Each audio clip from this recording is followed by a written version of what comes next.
Tunnel, డిండి project లాంటి ప్రాజెక్టులు మా హృదయానికి దగ్గరగా ఉన్న ప్రాజెక్టులు. సర్వశక్తులు వడ్డీ పనులు పూర్తి చేస్తామని మంత్రి ఉత్తమ్ కుమార్ రెడ్డి తెలిపారు. నల్లగొండ జిల్లా డిండి మండలంలోని సాంఘిక సంక్షేమ గురుకుల పాఠశాలలో సాగునీటి ప్రాజెక్టు పనులపై ఇరిగేషన్ అధికారులతో మంత్రి సమీక్షా సమావేశం నిర్వహించారు.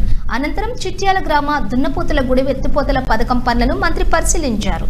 ఎమ్మెల్యే బత్తుల లక్ష్మారెడ్డితో కలిసి సమీక్షా సమావేశంలో పాల్గొన్నారు. నాగార్జున సాగర్ ఆయకట్టు ప్రజల వల్లే తాము ఎంపీ, ఎమ్మెల్యే, మంత్రిగా గెలిచినట్లుగా ఉత్తమ్ కుమార్ రెడ్డి వివరించారు. నాకు మనస్ఫూర్తిగా ఎంతో సంతోషం అని చెప్పి మనం చేస్తున్నా.